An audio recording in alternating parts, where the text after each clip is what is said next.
Hi, today's August 6th, 2010. It's going to be a recap of the S&P 500 for this week. And also coming into next week, looking at what we can expect. So here we are looking at a 2-year daily chart of the S&P 500. That's no surprise. And one thing you'll notice is that these lines that I drew in from last week's analysis have not changed a bit. What does it tell you? Well, it means this week I was not trading U.S. equities at all. But anyways, just doing some analysis, looking at what happened, more or less pretty much what we talked about.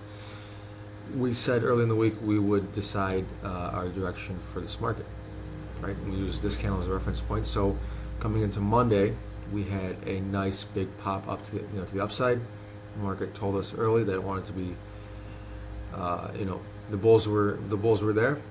We blew right past this resistance point. And then we pulled back a bit and just kind of chopped around. And then today,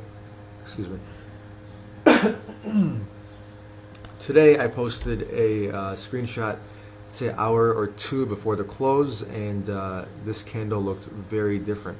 In fact, price was actually down here at the low of the range, and we were actually challenging this trend line. So one thing I mentioned was, if we do, the close is going to be very important. It's one thing I mentioned, but if we had seen some sort of a close below, I would have considered the bearish case. But instead, the bulls came right back in for a close, pushed this thing back up, and closed it near the top of today's range. All right. So there's not too much to say coming to next week, but I'll just say this. Last week we had this trend line. Okay. Last week we had this type of candlestick. Last week we closed above the most recent swing point. You can see what happened, right? Let's look at this week. This week we have the same trend line. This week we have almost the same candle, and this week on Friday we closed above the swing point. What do you think is going to happen next week? All right. So it's my best guess, or at least from what I'm seeing, the bulls are still in, and they have, a very good chance of taking this thing further to the upside.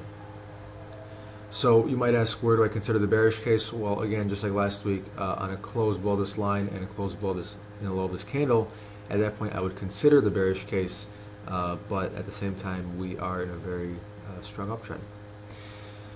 So that's pretty much it. And I guess one more thing before we can look at the weekly chart to see if that supports our claim.